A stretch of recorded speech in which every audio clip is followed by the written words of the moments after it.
depuis un moment sur cette chaîne, tu sais que depuis le 1er juillet, j'ai publié une vidéo sur la carte du fou parce que je m'étais décidée à me lancer dans un défi où j'allais publier une vidéo pour chacune des 78 cartes du jeu de tarot. Donc là, je suis toute contente parce que aujourd'hui, on passe la moitié des arcanes majeures parce qu'aujourd'hui, on va parler de la carte de la justice. Et je me suis fait un thé pour te raconter tout ça.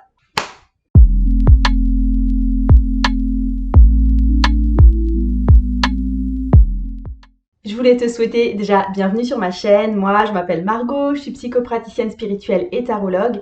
Et ici, je parle à la fois de tarot, de psychologie et aussi de ce qu'on appelle le travail de l'ombre. Tu dois le savoir, il y a un débat sur la place de la justice dans le jeu de tarot. Parce que dans le tarot de Marseille, la justice est en place 8. Dans le Rider-Waite-Smith, c'est en place 11. J'ai pris le parti dans cette vidéo et puis aussi dans cette suite de vidéos d'adopter le point de vue du Rider-Waite-Smith.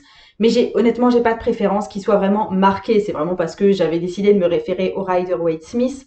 Mais je vous invite à regarder la vidéo sur la carte de la force parce que j'ai donné beaucoup plus d'informations à ce sujet, c'est-à-dire pourquoi elles sont toutes les deux dans cette position, pourquoi il y a eu cette inversion quand Monsieur Waite a fait son tarot, ce que ça signifie dans le classement des arcanes majeures. Donc franchement, de façon générale aussi, je t'invite vraiment à aller visionner les vidéos dans l'ordre dans lequel je les fais paraître parce que je fais souvent référence à une autre vidéo qui est déjà parue et c'est un peu nécessaire pour suivre ce que je dis au fur et à mesure.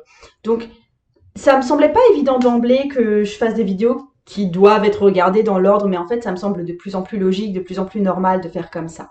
Ah oui aussi, autre nouveauté que je voulais t'annoncer, avant je mettais pas de bibliographie avec ces vidéos-là en barre d'infos et maintenant je vais mettre la bibliographie en référence en barre d'infos.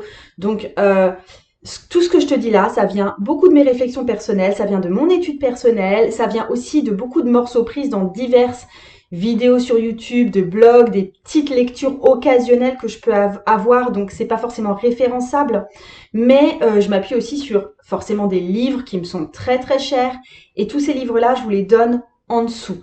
Je suis désolée, la plupart de ces livres sont anglophones, donc tout le monde s'y retrouvera pas forcément, mais enfin voilà, c'est comme ça que je travaille, et je voulais vous donner ces références au moins. Bon, je commence tout de suite par l'astrologie parce que en astrologie, la justice est essentiellement associée au signe de la balance, donc clair et par association à la planète Vénus. On voit qu'il y a un lien vraiment hyper clair avec la suite des épées, donc c'est vraiment une carte d'intellect. On est là pour découvrir peut-être une vérité cachée de nos vies, on doit réfléchir, on doit analyser. Alors, avec le courant New Age et avec la psychologie positive, on s'est mis de plus en plus à dire que les gens peut-être pensent trop, qu'on vit trop dans le mental, là comme on dit, qu'il est préférable peut-être de se référer à notre monde émotionnel. Mais l'enseignement qu'on a avec le tarot, c'est que la pensée et le monde émotionnel, c'est pas des choses qui s'opposent.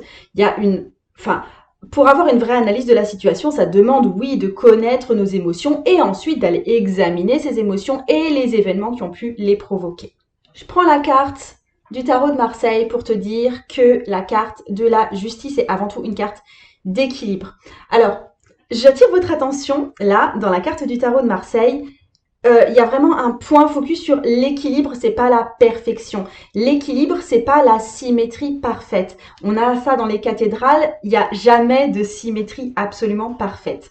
Et ici, on a une épée qui est un peu penchée par rapport aux piliers du siège, et les plateaux de la balance ne sont pas ajustés. Les piliers du siège, d'ailleurs, sont dissymétriques.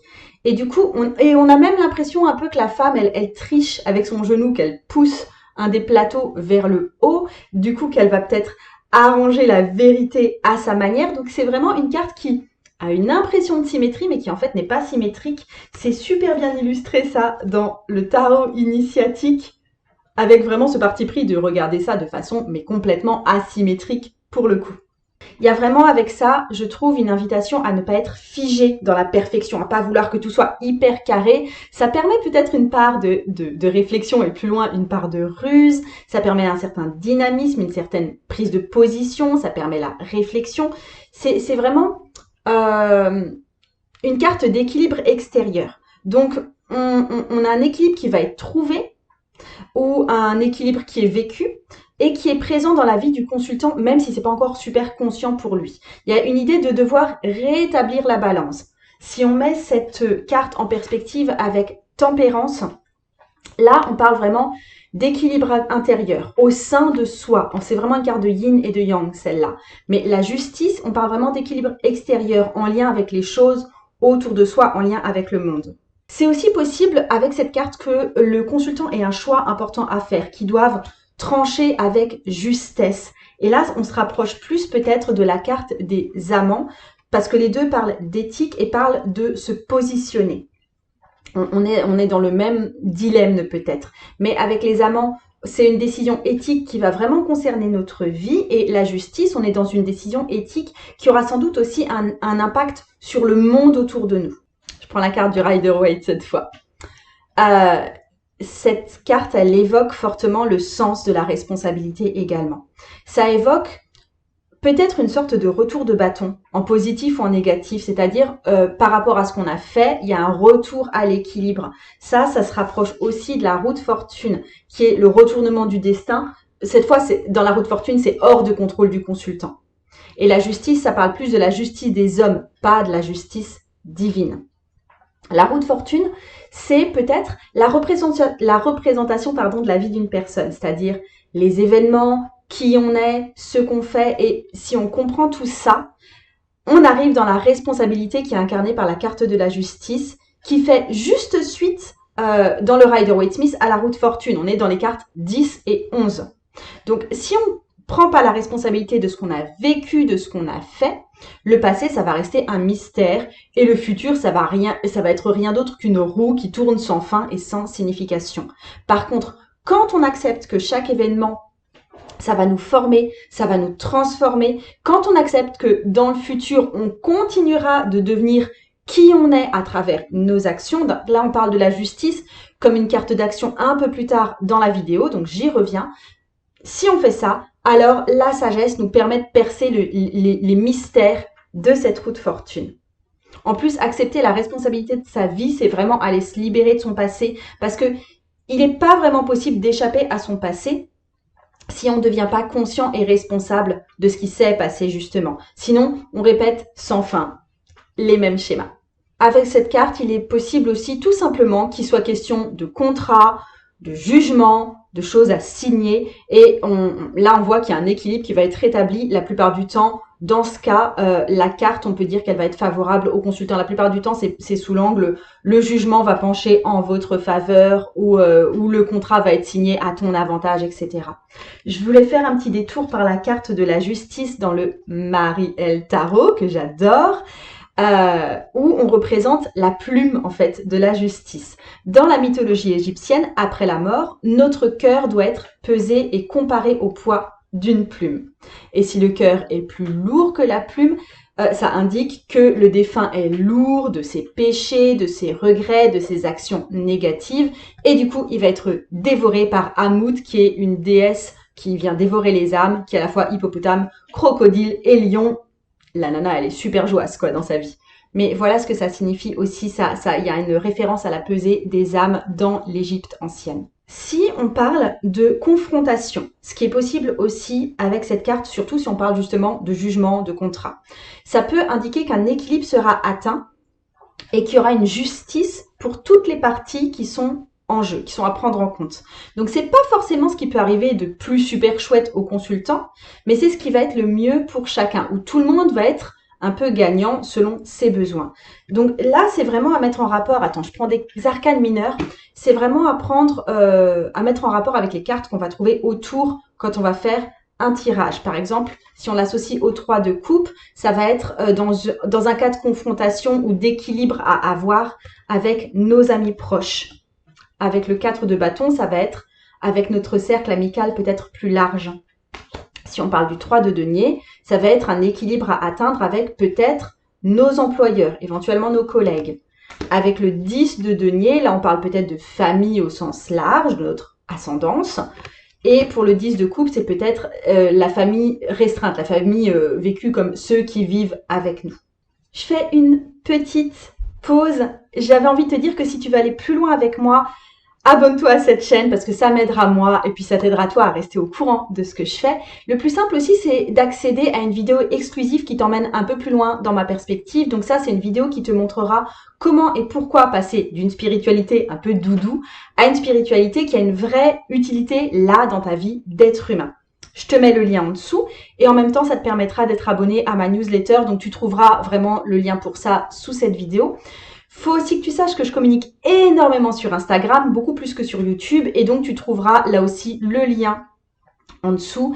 Et je me permets, par exemple, sur Instagram, en story, d'être beaucoup plus perso et plus décontractée qu'ici, où je reste quand même assez formelle et assez prof, on va dire. Je continue avec la justice. Alors, en tant que carte d'équilibre, c'est aussi une carte qui représente la neutralité. On voit que c'est un personnage androgyne qui est représenté. On n'arrive pas vraiment à savoir si c'est une femme ou un homme. On penche plutôt vers le côté féminin parce qu'on dit la justice, etc. Mais le sexe est relativement indéfini, au moins dans le Rider-Waite-Smith. Il y a des attributs masculins, le glaive. Il y a des attributs féminins qui sont les bols de la balance. Mais on peut aussi y voir une image, enfin un archétype jungien de la mère en tant que punisseuse ou celle qui récompense. La mère qui punit ou qui récompense. Elle n'est pas là pour faire plaisir, mais elle est là pour appliquer une espèce de juste équivalence par rapport à ce que l'enfant a accompli. Et c'est peut-être une expérience qui est super dure à expérimenter quand on est enfant, mais plus tard, en regardant en arrière, on peut découvrir une espèce de sagesse maternelle dans ce qui a été fait, ou alors on peut découvrir de l'injustice chez notre mère, peut-être un trop grand laisser-aller, peut-être une trop grande sévérité, et on vient travailler dessus, ou on vient carrément régler ses comptes avec notre mère. Toujours pour cette neutralité, on peut voir que dans le Rider-Waite-Smith, les yeux de la justice ne sont pas bandés. Pourtant, l'image traditionnelle de la justice, on a toujours le glaive, les balances et les yeux bandés. La justice, pourquoi les yeux bandés? Parce que en fait, la justice véritable, elle ne peut être que impartiale, elle doit être objective. Et du coup, elle ne doit pas se laisser distraire ou influencer au niveau émotionnel. Elle ne doit pas voir si on est riche ou si on est pauvre. La justice doit être la même, quelle que soit la personne qu'il y a en face. Là, on parle vraiment de l'image de la déesse Thémis, qui est la déesse de la justice. Je te mets sa petite photo en plus. Elle a été photographiée, oui, oui. C'est assez rare dans le tarot. Ça a été surtout vu dans le tarot de Thoth.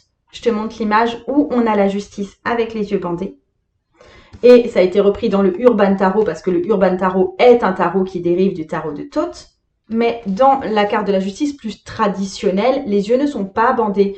Souvent même, elle regarde en face le consultant. Donc, elle l'invite à l'introspection, à voir les choses en face, à rester dans le présent. C'est vraiment un appel à la prise de conscience.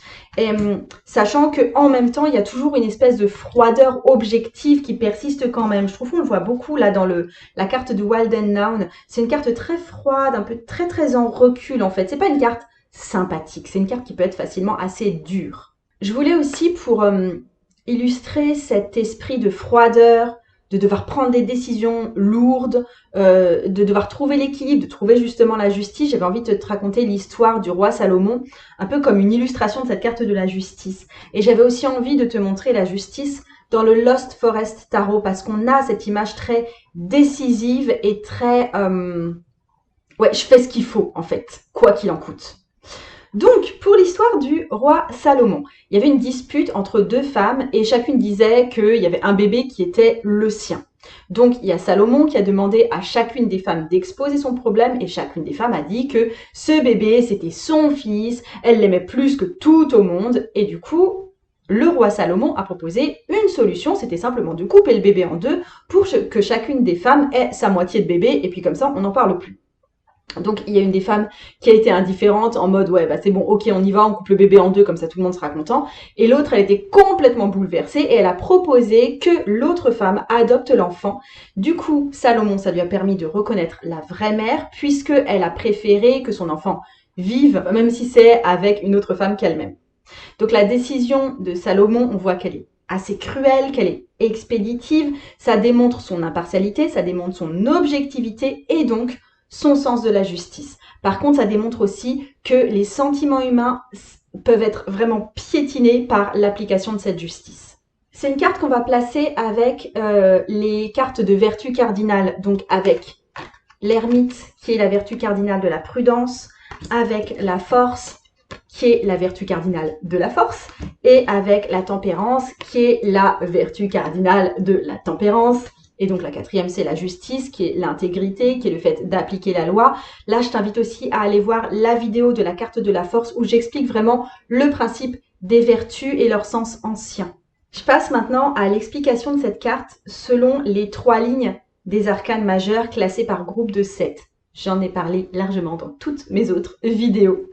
Il y a une vision différente en fait. Si on place cette justice dans ces 3 lignes, on a une vision un peu différente de ce que j'ai expliqué précédemment, où je disais que la justice, c'était surtout un principe qui s'exerce à l'extérieur de soi. On voit vraiment le monde extérieur et on équilibre les choses dans le monde extérieur. La justice, elle apparaît sous l'empereur. Tadam! Comme ça. L'empereur, c'est vraiment la justice sociale. La justice, ça va plutôt être la justice psychique, un regard sur nous-mêmes, le fait d'avoir une vision claire de soi qui permet d'avancer finalement dans la vie. Donc non, il n'y a pas de bandeau sur les yeux. Dans la deuxième ligne des arcanes majeures, c'est vraiment un travail de retrait des préoccupations matérielles et un éveil à une vision de qui on est intérieurement. Donc faut pas oublier que cette justice, elle est dans cette deuxième ligne des arcanes majeures qui est une ligne d'intériorité, de retour à soi. Autre chose, c'est que avoir la compréhension comme ça, toute seule, ça sert à rien. Donc, la carte de la justice, c'est la carte de trouver aussi un équilibre entre la compréhension, l'analyse et nos actions. Le symbole du glaive, c'est vraiment un symbole d'action. Et le glaive ici, il a une double lame, donc il y a ce côté de devoir faire un choix et d'assumer ses choix. Donc la carte de la justice, c'est vraiment une carte de choix, une carte d'action. Et il faut savoir que notre personnalité, elle se forme à partir de nos choix et à partir de nos actions, pas uniquement à partir de nos réflexions. Les plateaux de la balance ici, ils sont en équilibre. Donc c'est l'idée d'avoir une vision équilibrée à la fois du passé, du futur. Et la justice, elle se tient au milieu, comme elle se tient exactement entre les arcanes majeures dans les 3 lignes. Donc parce qu'il y a 10 cartes avant, il y a 10 cartes après. On est dans la deuxième ligne. La deuxième ligne, c'est la ligne peut-être la plus passive. On est vraiment dans un regard intérieur, on est dans un auto-examen, on est dans un apprentissage de qui on est. Mais la justice, elle est là pour rappeler qu'il n'est pas question de laisser tomber notre rôle actif dans la vie, qu'il n'est pas question de rien faire du tout. Et au contraire, les actions, elles sont plus alignées avec notre propre sens de l'éthique quand on est dans la carte de la justice. Donc on fait des choix réfléchis, on fait des choix conscients. Et dans la deuxième ligne des arcanes majeures, on n'a pas abandonné l'action, mais on devient conscient de ses actions. Je voulais insister, donc là, dans ces 3 lignes, avec le lien fort qu'il y a avec la carte du magicien et de la grande prêtresse. Tadam! Parce que la justice, c'est 11 et 1 plus 1 égale 2. Donc, on retrouve les numéros des 2 arcanes, le 1 et le 2. Mais le 11, c'est aussi la version plus élevée du 1 et moins élevée que le 21, qui est la carte du monde. On a vraiment une image d'une femme assise entre 2 piliers et devant un voile, comme pour la carte de la grande prêtresse. Et on a aussi, au niveau des vêtements et de la posture des bras, un rappel du magicien. Donc la justice est vraiment une illustration du lien entre les deux. La vraie action vient de la connaissance de soi et la sagesse naît des actions qu'on a prises. Il y a aussi l'équilibre homme-femme, évidemment. C'est une combinaison, l'un ne va pas sans l'autre. C'est aussi une carte tout simplement de tournant de vie. On continue là sur le thème de la responsabilité et du choix éclairé. Dans les cultures dites archaïques, aussi dans la Grèce antique, dans la Rome antique, il y avait un choix pour les individus de passer du monde de l'enfance à l'âge adulte. Ou plutôt dans des rituels peut-être de prêtrise ou d'adhésion à une religion, il y avait un passage, une initiation à certains mystères divins. Donc les cérémonies d'initiation, elles rencontraient toujours le même schéma. Il y avait l'épreuve de la solitude, on est dans la carte de l'ermite. On avait une épreuve de courage, donc faire des choses dangereuses, au moins symboliquement, carte de la force.